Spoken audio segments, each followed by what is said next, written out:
again. Welcome to the show. This is the Scott. They coming for you? I don't know what's going on. What is that? A fire truck? That's a fire truck. Yeah. Wasn't me. Okay, it wasn't me. Okay, Yeah. Shaggy. Very nice. Hopefully, it's not a fire at the MGM. They've kind of had a bad track record with that. Anyway, hey, it's the Back to the Window crew. I'm Scott Steen, lead handicapper at winnersandwhiners.com, and I'm joined by Vegas cool guy, the one and only Scott Rochelle, senior handicapper over winnersandwhiners.com. And together we do this each and every day, 3 p.m. Eastern, 2 p.m. Central, as Scott and I do our very best to help you guys head back to the window. So make sure you check us out, and make sure you check out all the other great shows here at the Max Wagers Network. You got Midday Money with Sean Higgs. That starts at noon Eastern. Morning Wood with Allie Burns. Wink, wink. Of course, Just Parlays with Chris King and Jim Williams. And then it's us at 3, Scott and Scott. And then 5 p.m. Eastern, you got Lenny Nick and Tim Earl doing game time decisions, bringing you up to date on all the injury news, line changes, and things like that. So good to be here with you guys as we take our end. They broke it up into 4 separate entities doing one bracket each. We're doing the Midwest, and that's exactly what we're doing here, Scott. This is the Kansas bracket, if you will, is the KU plays starting off with – who are they starting off with, Scott? We don't know yet because Wright State plays against Bryan tonight. There you go. They will take – now, I've got them – now, see, on my bracket – sorry. No, you're right. They're playing Texas Southern. Yeah, Texas Southern. They're getting 21.5. We talked about Arizona's playing Wright State. My bad. Sorry. All right. So let's start with that game, 21.5 for Texas Southern. This was my God, Scott. This is a Texas Southern team that made a little money for us yesterday as they took care of business against Corpus Christi, Texas A&M style. So 21.5. You like KU? First of all, do you like KU to win this one outright? Scott, you with me? It's not me. I'm telling you. Okay. Can you hear that? Yes, we all hear it, Scott. I don't know why there's some type of high-speed chase or something. I don't know. Conflagration. They have a high-speed. I'm looking if I see Vin Diesel, for the Fast and Furious 12 that they're filming. They have a high-speed chase with a fire truck. You could always use reinforcements. You never know. What is this, airport? You got to bring a little muscle every now and then to a car chase. But yeah, for this one, I'm gonna actually take the points with Texas Southern. Okay. They've been constantly in the NCAA tournament. Of course, they haven't won any games besides the first 4, but they have played recently. Kansas has been, taking a nap since the conference title. I think Texas Southern hangs around. I think that they should do enough in order to actually, I'd say, keep this game within 15 for a decent portion. Of course, Kansas is going to win, but I'll take the points. Okay. You? Yeah, I'm with you. I'm with you. Curdy Flirty says, "Watch out!" Yeah, no shit. I swear they're coming for you, buddy. Yeah, we both like Kansas to move on. We'll take Southern with the points. Then Scott, interesting game there. It's going to be Creighton and San Diego State. It's going to be at the Dickies Arena down there in Texas. By the way, the KU is playing in Indianapolis, so it's where the first round game is for them. Scott, what do you want to believe here? Do you want to believe the San Diego State defense, or do you want to believe they're a typical MAC team that's going to bow out to a Creighton squad that's been playing pretty good basketball? What do you got? I'm going to take Creighton because Creighton had an awful beginning to the year with their overall young roster, and they pieced it together. And Villanova's a 2 seed. Creighton was leading that game with a couple minutes to go. It was a rock fight, which I expect this game to be. I love the under in this game. I think points are going to be at a premium. But I do like Creighton because I just think they're more versatile offensively. Both teams should play well defensively, but Creighton has a little bit more punch from the 3-point line. I think that's enough. I don't like McDermott that much in the tournament, but I like him in this spot. I'll take the Blue Jays. You worry about Nembhard about not being there? This team's gone just 3-2 since Nembhard's been gone. 3-2. Once again, they made it to the conference title game and almost beat Villanova. So San Diego State, Once again, I faded the Mountain West in the tournament, or at least that's my move this year. Wyoming worked out because I faded them. So I'll go with Creighton and the under. I think at worst, this is a pick 'em. I'll take the points with the Blue Jays and give me the 2. That's how I'm looking at it. I don't think San Diego State really deserves to be favored here. Okay. And next up, we got Iowa and Richmond. That's a 5-12 game. Take me a minute to get to the lines there. I see 10.5. That's what I've got as well.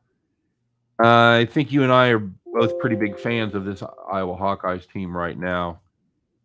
Do you like them laying that many points against this Richmond squad that kind of surprised the world there a little bit? Well, I like Iowa overall to make a decent run in the tournament. However, I'm not going to lie, Princeton offenses kind of scare me in March when they're the underdog and you set a bunch of backdoor screens and you find a bunch of wide open layups. I think Richmond can keep this game close. However, Richmond has had, I believe it's 5 double-digit comeback wins this season, which means one thing. They fall behind by double digits a lot. Right. That's one takeaway there. So if you think Iowa's going to be leading at any point by 14, do you think Richmond can find a way to come back? I don't. Not. I like the experience of this Richmond team. I like the overall, I'd say, selflessness of the roster because they share the ball pretty well. But Iowa's going to push the pace. They got the talent. I still think that Keegan is the most underrated player in the country. I mean, Murray's a hell of a player. I'm going to go with Iowa. I think that team's really good. Okay. I'm with you. I think they're on different planets. By the way, Curdy Flaherty's going to be in Buffalo for all 4 sessions. That's excellent. You ever done the NCAA thing? I have not. I was actually looking into doing it one year, and then I think I had a family wedding or something that I couldn't actually attend. Bummer. That's going to be it's a lot of fun. I highly recommend it. I don't know about the Final Four. I don't necessarily want to go to a stadium and sit up in the upper deck to see a basketball game. I don't want to sit in a 70,000 seat stadium, but the arena stuff is cool. That's excellent, Curdy. Have a blast, man. Have an absolute blast, and maybe drink a beer for me. All right, Scott. Next up, we've got the game that a lot of people are talking about. This is one of those games where maybe some misseeding. Would you go that far, Scott? As the 13? I'm assuming this will be the most. Well, I mean, Virginia Tech and Loyola, I guess. We'll get to Loyola in a second, but I think this would be the most common 13-4 upset in pretty much everybody's bracket. Would you agree? Well, certainly the shortest spread is and of course we're talking about the Providence Friars and regular season champion of the Big East, by the way, going up against the regular season champion of the Summit League, the South Dakota State Jackrabbits. Well, and the conference tournament. Correct. They've won $1 million in a row.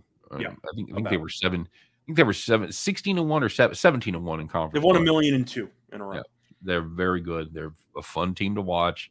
They don't go particularly fast, but they shoot a ton of threes, and they do run transition. Man, I don't know. I'd say better than anybody, but for a mid-major, they've got a hell of a transition game. In terms of transition offense, I have to assume South Dakota State is minimum top 10. Yeah, gotta be. Providence favored by just 2.5 here, Scott. You're going to get on the trend. It was 2, so there has been a bit of Providence money recently. Does that surprise you? That money's coming in on the 4 seed against the 13 seed with such a low spread? No, it doesn't exactly surprise me, but Providence is, again, the team that Ken Palm despises, that I like because I think that they play hard and I like Ed Cooley as a coach. It's not a great matchup for them. It's really not, because Providence loves to slow the pace down. South Dakota State loves to go up tempo. And you look at the actual transition numbers, South Dakota State transition offense, 99th percentile. Providence's transition defense, 11th percentile. So if South Dakota State can push the pace and run, Providence is going to have real problems. And I do think this game will be very close. I think that Providence will have its moments, but Providence offensively gets a little bit stagnant, a little bit too much. And I think that South Dakota State will make enough shots to get the job done. It's not going to be easy. I'm not picking South Dakota State to win in a rout, but I do think the Jackrabbits will do enough to pull a 1 point or 2 point upset. Okay. I'm assuming you like Providence. I do. I think they have the better athletes. This is a Jackrabbits team. It's a nice story. They're a great team in that conference. I just think they're out of their depth. I'm going to It could be a nice number there. So the truth is, it's also a matter of you don't want to be that guy that has like no upsets at all with these mid-major schools. You know they're going to happen somewhere. Right. This is a pretty safe starting spot to pick a mid-major to beat a Power 5 team. Yep, agreed. And a quick reminder, everybody, if you're watching the video, whether you're watching it on Max Wagers Network or if you're watching it on the Winners and Wonders YouTube channel, please remember to like and subscribe to that particular channel. We appreciate it as always. We're having a lot of success with Max Wagers Network. We want to get everybody from Winners and Wonders over there to make sure you get subscribed to them as well, too. So you're going to see all the great content of not just us, but all the shows I mentioned earlier. All righty. So you and I diverge for the first time on who's moving forward. We're going to go next, Scott, to number 6, LSU against number 11, Iowa State. This is one of the tougher games to pick because LSU got rid of its coach because of the, probe with the investigations, whatever. I guess the counterpoint is I think Will Wade's a crappy basketball coach. So I am looking at LSU as the more talented team. Iowa State scored less than 42 points in like 2 of its last 5 games. I mean, offensively, they're a mess. Iowa State, I just think peaked too early, and they've kind of been in neutral or even below neutral since that point. LSU is fine. They still have good athletes. They're still a top 10 defense in the country. I think the Tigers have too much talent, and I think Eason's the best player on the court. So if you have the best player on the court and you play great defense and you have better athletes, I'll take the Tigers. Go Tigers. We talked earlier about this team that they had really their top 3 scorers that missed good chunks of the season. They're all back and healthy. Iowa State definitely trending in the wrong direction. I've got the better seed moving on there. Go Tigers. Your alma mater, the Colgate. No, I'm kidding. Wisconsin Badgers, number 3 seed, taking on the Fighting Toothpaste Tubes in Colgate. Colgate is kind of a fun story, Scott. This is a team, again, that can shoot the threes. They're the kind of team, just like South Dakota State, if they get hot, if they can make those threes, they could win a couple of games, maybe even make it to the 16. But they got a tough task in those Wisconsin Badgers, Scott, -8 points. That game is going to be played there in Milwaukee. That has to be kind of an advantage for the Badgers faithful, I would think, Do you have your team covering here, or is Colgate going to be able to do enough to beat the number? I assume you have them moving on. I have Wisconsin moving on. Truth is, I probably would have them on serious upset alert if it was not in Milwaukee. I think that's a huge boost. But I'm going to take the points because Wisconsin has been the masters of close games the entire season. You look at the record of 1-possession games, it's remarkable, but they've had a lot of them. So the point is, do I think that this Wisconsin team that drains a bunch of clock, I know Johnny Davis is really good, but offensively, they have issues at times. And in a game like this where possessions are at a premium, I really don't want to lay 8 points with a team that lost to Nebraska at home in its final regular season game and then lost to Michigan State. So even though I do think Wisconsin will move on, I still think this team is starting to show signs of decline. I'm going to take the points because Wisconsin has been involved in so many close games. I'm not picking them to win by margin now. Give me Wisconsin by 6. All right. By the way, Earl Sportsbet says LSU could be a Sweet 16 to lady. Talent-wise, they can be. I agree with that. That. What do you think about the Wisconsin game? I'll tell you what I do like. I like Colgate first half. Okay. I would play Colgate first half plus 4.5 or 5, whatever you can catch it at. I think Wisconsin ends up wearing them down in the end. I think they pull away. How many points do you think Wisconsin needs to score in order to actually cover this number? In order to cover 8, I think Wisconsin is going to have to score at least 75, maybe. Okay, 70. I think that's a little bit too much. I was going to put the number at like 70. Okay. Maybe. Okay. Yeah. So you think they can hold this Colgate team to 62 points? No, my point was that I think that Colgate can hold Wisconsin to Oh, like 68. yeah. Okay. Yeah. That was my point. I don't think Wisconsin's getting to 70 because of the pace or the lack thereof. I think that's possible. Yeah. I think, again, anytime you've got a slow paced team and you've got a big number to cover, you have to take a Mhm. long, hard look at that. That's something that you need to take advantage of when you So if can. I'm putting the magic number at 70 and I don't think Wisconsin gets there, then I think Colgate hangs around and covers. Yeah. Very good. Pretty for Wisconsin home game. If I'm getting 10, yeah. Plus, people forget Colgate hung around a little bit with Arkansas last year. That's right. That's why I said the first half That was Arkansas, right? That wasn't Bama. That was Arkansas. is Arkansas.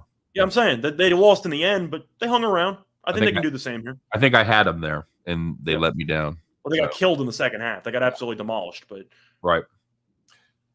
Miami at USC. Miami of Florida, by the way. two teams that we really do not like this season. Nope. They've not been good to us. By the way, this is in Greenville, South Carolina, my friend. Are you a believer in fading conferences? It depends on the situation. I mean, as because general rule of thumb this year, the ACC has been pretty weak. It didn't work last year with the Pac-12. I'll tell you that much. Well, it did if you backed the Pac-12. Well, yeah, but fading a Pac-12 conference that last year wasn't. My point was that, of course, you got to pick the right conferences, but you will notice that some conferences appear to get on a roll while others just get humiliated. That usually happens in every tournament. Right. You look up and there's randomly like 4 teams from one conference still in the Sweet 16. Like, kind of the same thing with bowl season. You'll see you'll see conference teams step up in one conference do particularly well. I think at the end of the day, I'm going to have to go with the more talented team. I've got USC here. I'll tell you what I do worry about. I think is the fact that Miami plays very well as an underdog. They're 9-2 against the number as a dog. Duke is the only ACC team to win in the first round, and they will be done before Sweet 16. I personally am leaning North Carolina over Marquette just because I think the size, I think they're going to kill on the boards, but North Carolina is not very good. Duke's the one ACC team that should easily make it into the second round. I can't say the same about any other team. Yeah, I agree. I agree with that. It's a down year for the ACC, and I think it wasn't smoke and mirrors. I think that conference really does suck. Yeah. Mm-hmm. All right, I've got USC there. What about you? I got USC. It's all because of 5 minutes that I watched in the ACC tournament. I saw Miami struggle against Boston College's made-up 2-3 zone for the final 3 minutes of regulation and overtime. The fact that Boston College basically made up a zone defense and Miami looked like a deer in the headlights. Now they face off against a USC team that actually plays zone like somewhat. I do think that Miami's going to struggle against it. I'm going to take USC. Okay, I'm the same way. Final first round game in that regional is going to be Auburn minus 15.5 over the luckiest team in the field, Scott, Jacksonville State, a team that lost their conference tournament in the semifinals. But what? Why are they in the tournament, Scott? Because Bellarmine was ineligible and because the conference hates Jacksonville. Jacksonville couldn't hold a lead. That's exactly right. So Jacksonville State goes. They're catching 15 and a hook from Los Tigres. Scott, they don't belong here. Auburn, argue if you want that they're not as good as they were earlier in the season when they were ranked number 1. You can argue they peaked in January. I don't care. I've got them to cover the number here against Jacksonville State. Go home. This one actually gives me pause because I really hate what I've seen from Auburn for the last month and a half. I know. I think I'm going to take the points. Remind me what conference they've been playing in? Oh, the A-Sun? No, I meant Auburn. Oh, Auburn. Oh, they're in the SEC. So you didn't like the way they looked against, Kentucky or Vanderbilt or whatever. Now they get Jacksonville State? No. Well, you said Vandy. I didn't like the way they looked against Georgia where they almost lost. But Auburn on paper should win this game by like 30. Like they really should. Mm-hmm. But I think something's wrong with this Auburn team. And maybe it's just because I'm biased, which is definitely possible. I don't want to lay points with Auburn. You might look at it as saying Jacksonville State shouldn't be here. They're going to get embarrassed. On the other hand, You can say that they've been given a second chance that other teams don't have. And maybe they can throw caution into the wind and find a way to lose by 13. Nope. Maybe. All right. Okay. I'm not going to bet this game at all. Out of all the games we talked about, I have no interest at all in betting Auburn. Love this game. I'm just staying away. But turn out the lights. The party's over. All right. Away. All right. Clint, we already talked about it. We disagree. He likes Providence. I like South Dakota State. Yep, I think that's the only one we disagreed with too. All right. Well, this one for spread perspective. Yes. Well, do you like the Jacks moving on? I do. I think they pull the upset. Okay. So, I mean, they're threading the needle there. Yeah, I like them with 2.5. I don't think they win the game. If we were talking ATS, then we disagree on 2. But if we're talking about actual money lines, then we disagree on 1. Yep. Here's one we don't disagree on. Second round match going to be between KU and Creighton. I'm not even going to project lines here because it's going to depend on their performances, and you never know about injuries. I'll guess 8. We're not going to project lines. 8. Yeah, just 8, like 7 or 8, whatever. I'll take Kansas. We'll do money lines from this point forward though, because I'm sure a lot of you want to talk about futures. Right. I got Kansas. No offense to Creighton. Good for them for making this run with the young roster they have. They might be really good next year or a couple of years down the road, but I think they're too inexperienced. Kansas has too much on the interior. I got Kansas. All right, and then the next round is Iowa. I've got Iowa Providence. You've got Iowa and South Dakota State. I'm assuming whoever you have there, their journey stops.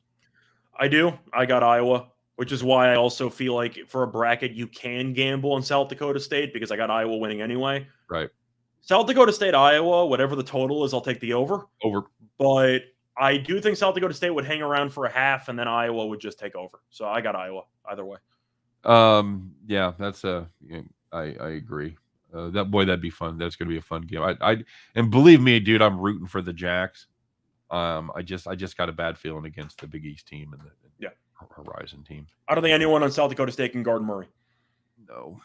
No, that's they don't play particularly good defense there. That's their downfall. LSU and Wisconsin. Still in Milwaukee. Yep. I'm taking LSU. I am too. I think that they are the significantly more talented team. All right. USC and Auburn. I think USC's live here because they run the unique defenses and they could switch it up. And Auburn might struggle against the zone, but I'm taking Auburn. Okay. I think they're too talented, and USC might have one good player in the other Mobley brother. Right. Jabari Smith and Kessler are nuts. They'll do whatever they want, and Kessler might have like 7 blocks. I'll take Auburn. Yep, I'm with you. So far, the side of our bracket is exactly the same. All right, now let's get down to the nitty as well as the gritty, Scott. Kansas and Iowa, the 1 versus the 5. Welcome, Anthony. Glad you made it, buddy. I am really, really tempted to pick Iowa. But the more I think about it, the more I'm not going to do it. Because I don't think Iowa's defense is good enough. I really like this Iowa team. They score a bunch of points. They're a lot of fun. But defensively, they've been known to have some mental lapses. We saw it against Indiana. They came back and won, but they really did not look good defensively for the majority of that game.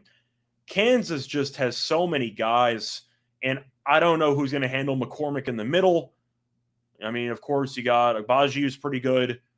They got a lot of quality players there. Remy Martin's been okay since he came back. I'm going to go with Kansas. Iowa might be the popular upset pick. I think this might be the hardest matchup that Kansas has in this region. But I'm going to take Kansas. I think they're just better. All right. I've got Iowa moving on. Okay, cool. You want to give your case? Well, it's something that you talk about, and I'm surprised that you didn't play this angle. I would call Bill Self Mr. Oh, he's the choke artist. Mr. Mid-March, as he usually does pretty well in the first round or two. You get to the round of 16, and all fucking bets are off with this KU Jayhawks team. They could shit the bed at any point. Mm-hmm. I have no confidence. Is McCaffrey a great March coach, though? We're going to find out. That's what I'm saying. Like, you can talk about Bill Self choking because he makes the Sweet 16 or the Elite 8 and they lose. I'm trying to think of any runs McCaffrey's really had. No, and I mean, but they run a different offense this year, Scott, without Luka Garza. And they're versatile. They're really good. I like what this offense does. I'm not sure. I know that Kansas is probably going to win the interior battle. Yeah. But I think Iowa can make them pay from the perimeter. I like Iowa moving on there, bud. I'm assuming it'll be a short spread. Like, I know we're not guessing full spreads here, but 3.5. I think it'll be somewhere in between 0 and in between Pick'em and 3.5. I was going to say 2.5 to 3.5. Yeah, I'm going to say it's somewhere in that range. I'm going to go with Kansas, but it's going to be very close. And again, we'll have 2 games under our belts for both of those teams, so that will probably have more effect on the line than anything else. If Kansas scrapes by, Texas Southern, if they beat Texas Southern by 5, and Iowa's been dominating, you're going to see a really short line there, no question about it. Mm-hmm. LSU and Wisconsin, Scott. We already had that. Oh, I'm sorry. LSU and Auburn. My bad.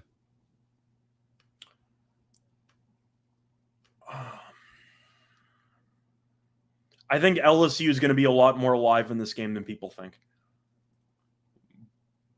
The thing is, I really don't like Auburn, but their section is so easy. It's so annoying, man. Like, if Auburn was playing anybody with a pulse, I would, or that wasn't a 6 seed that I think is going to make a run, but is LSU. But played one game this year. Auburn beat them by 15. I was going to say they played LSU earlier. Was really banged up. Yeah, I think I'll go Auburn, but I think LSU is really live to win that game. I'll take Auburn by 2. Okay. So you've got LSU to cover. Yeah, I do. I got LSU to cover. I got Auburn to win the game. All right, I've got LSU. I picked LSU there. I like it. I mean, I don't like Auburn at all, but I got to look at their path. They found themselves a pretty generous path for the most part. I think at this Auburn team, you look at them, they shit the bed about once out of every 3 games. Well, this will be the 3rd game. See, my expectation is they'll be due. Yeah, I'm expecting them to shit the bed in the first game and not cover, but still beat Jacksonville State and then potentially losing the Elite 8. But Auburn is a team that I'm going to make several brackets. I will have Auburn losing in the Sweet 16 in a couple of them. Right. Because this team with Bruce Pearl should be so much better than they actually are. And the lack of consistency is honestly just shameful. Okay. All right. So you got LSU in your Elite 8. What's that? You got LSU in your Elite 8. I do. Okay. Okay. So you've stuck chalk. You've got 1 versus 2. I do. The LSU thing, I still have to kind of wait and see, which you can't do, of course, in a bracket, how they look with a brand new interim coach. Mm-hmm. And with that uncertainty, I got scared. Okay. And I picked Auburn. All right. So what's the line going to be if they both play good basketball, but nobody really stands out or looks terrible, limping their way in there? What's the line going to be? Who you got, KU or Auburn? So my hot take here, I think Auburn's favored. That is. I'm going to say Auburn -1. Okay. I think Auburn's favored because I think they're going to look at the actual roster, look at Jabari Smith, look at Kessler, look at everybody. And I do think that the argument will be Auburn has more upside. So I do think Auburn will be a very, very slight favorite. Could be pick'em, could be -1. I'm going Kansas. I am. Okay. Bill Self, I know, has been awful in years past, and I make memes about it all the time. But maybe it's just me. I've been generous towards him and Rick Barnes this year so far in the bracket that I have made. Time to exercise some demons. Get some sage ready. You're ready to go. I'm going to pick Kansas because I do think Auburn eventually is going to have a massive clunker. I think this is it. But I do think Auburn will be a slight favorite. Is that a hot take, or do you see where I'm coming from? I think it's a hot take. I see your logic. I think Kansas is going to be I think they'll be around a 3-point favorite in this one. I think 3 is a bit much, but. Well, I've got a different regional final. I've got. I know you do. So we'll focus on mine and then we'll focus on yours after. Are you still have more? Well, I was going to say, you think it's 3. Why do you think Kansas would be favored by 3? I think they're the more talented team, and I think there's a lot better chance that Auburn won't look as good as Kansas in the first 3 games of the tournament. Okay. I think the Iowa and LSU games are going to be pretty telling for that spread, of course, Mm-hmm. assuming that actually happens. I'm just going by upside. I think worst case scenario, or the spread furthest away from my prediction, I think Kansas is favored by 2, like 2 tops. I think it's somewhere between there. I'm looking to see what.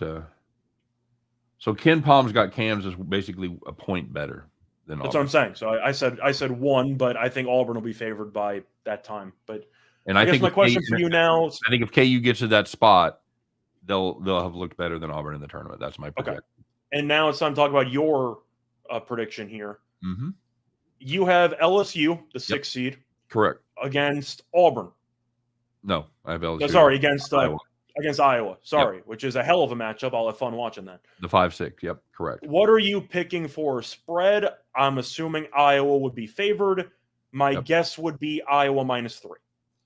That was right in my wheels. I was going to say 3.5 to 4. So that's Okay. right. That's right. The spot I was thinking. I've got Iowa moving on. I think it's a 1-possession game late, but I wouldn't be surprised to see scramble points, and see Iowa sneak and cover the number. We're on the same page there because I personally believe whoever wins that Kansas-Iowa matchup in the Sweet 16 is going to the Final Four. Yes.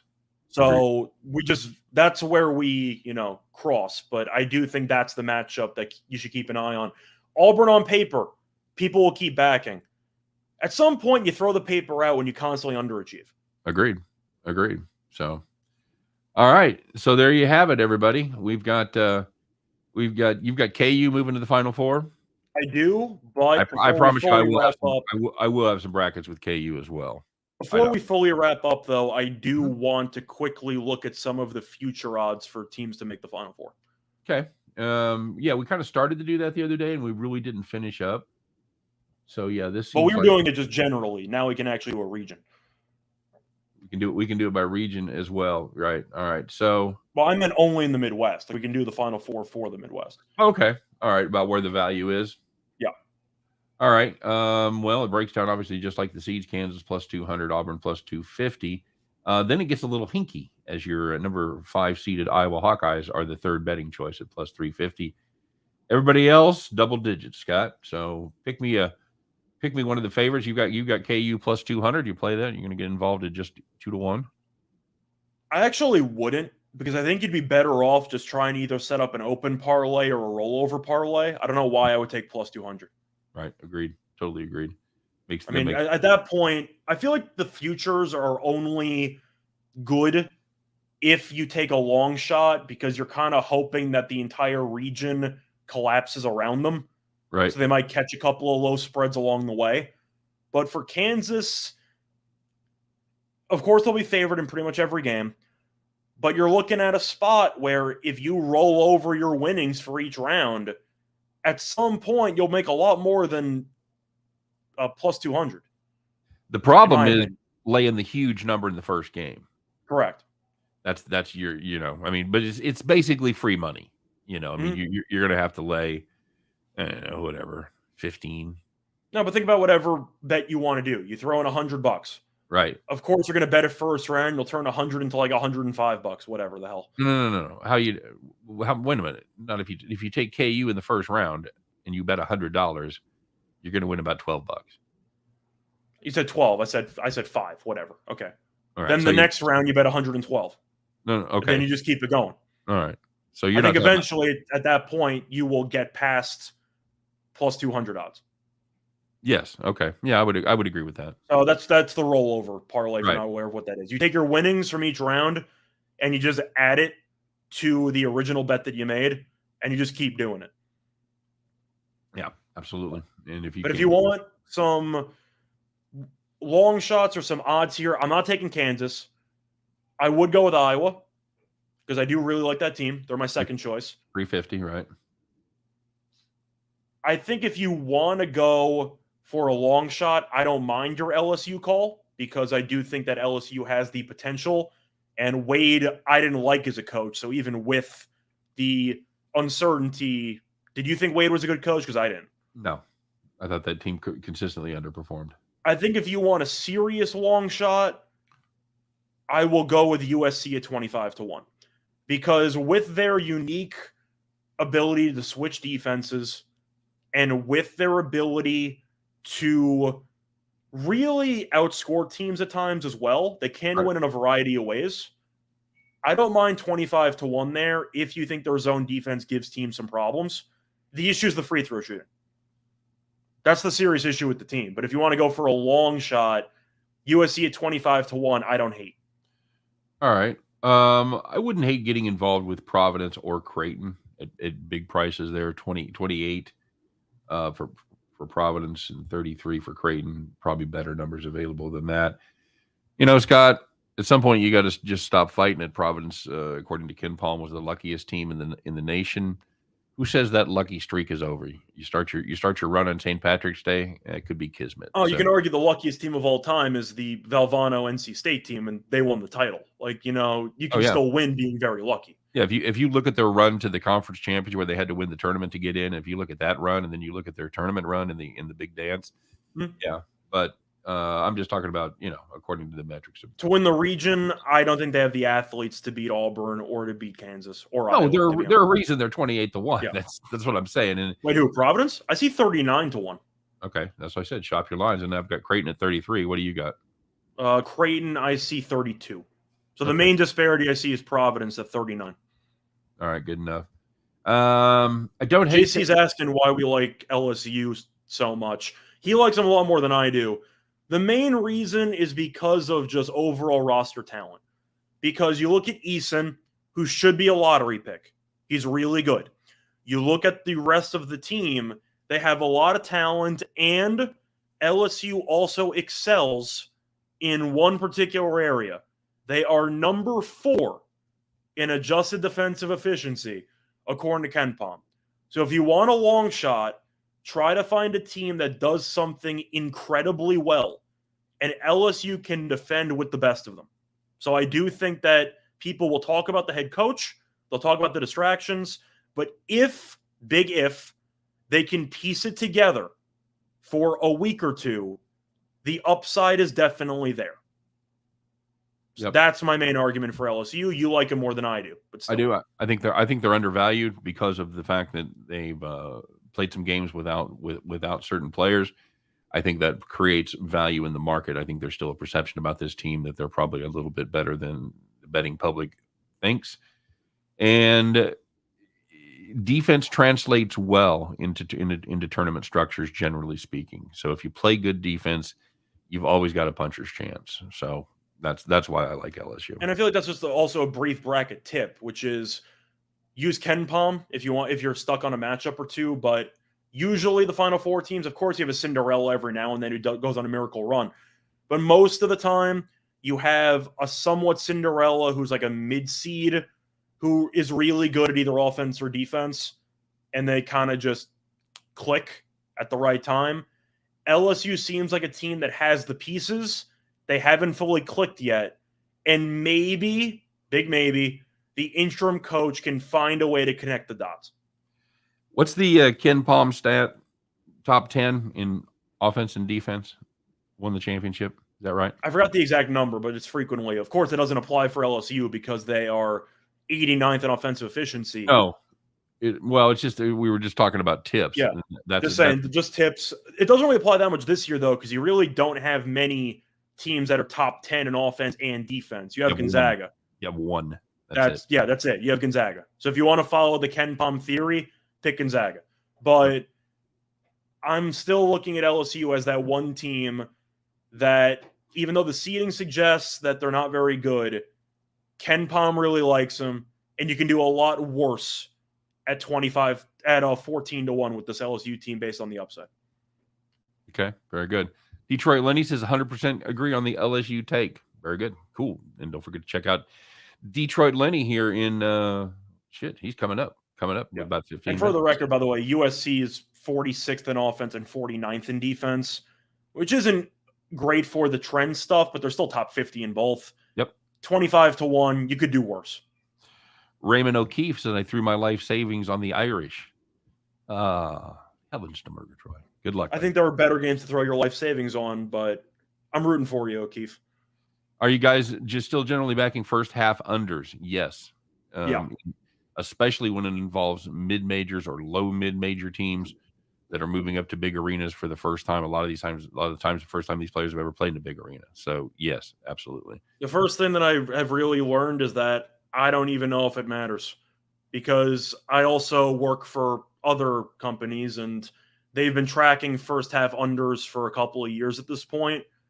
With every single game just blindly betting it, they've hit north of like 58%, like for the last 5 years. Like it's done really, really well. Yes, Brownsbacker, we did an early show. I don't really know. Sometimes there's a little bit of a gap between when we finish the show and when it actually gets posted to YouTube. So don't forget to check it on the Max Wagers Network too, on their YouTube channel. So anyway, all right, buddy, that's about it. You ready? Yeah. All right. What are you gonna go have a little buffet? I'm gonna try to head over to the Bellagio. Then I have the very nice hotel phone call for 3 hours as my friend and I try to coordinate the 6 brackets in our pool. So that'll be fun. And besides that, I'll be at the sports book watching some games, and I'm having some dinner with some co-hosts later. So there you go. Well, it sounds like a good time. Make good decisions. So I tell my kids, make good decisions out there. And you guys make good decisions too. Make sure you bet on mostly winners. All right. And stay tuned. Check out Detroit Lenny doing his thing as they make some game time decisions. Thanks for joining us. Don't forget again to get subscribed to our channel over here at Winners and Winers, as well as our channel over at Max Wagers Network. We appreciate the support. Detroit, I would, Lenny, but unfortunately, I'm actually leaving Saturday morning. Flying out. Got to go. Unless you win a bunch of money, then you could bump it a day. Yeah, one, you can hit me up on Twitter if you're in Vegas before then. We can still hang out and watch some games. So just let me know. There you go, Detroit Lenny. If the pictures from the parade that he posted on Twitter are any indication, he should definitely be somebody you want to hang with for St. Patrick's Day in Vegas. That's all I'm saying. All right, you guys have a great day. Don't forget to check us out again tomorrow, 3 p.m. Eastern, 2 p.m. Central. We'll wind it up and do it all again. We'll be doing it in the middle of basketball. The balls will be flying. Very good. There he is. All right, so Lenny, hit me up. We'll watch some games. All right. You guys have a great day. Thanks for watching. Check us out tomorrow, 3 p.m. Eastern, 2 p.m. Central. Scott and I, once again, will do our very best to help you in the journey to head back to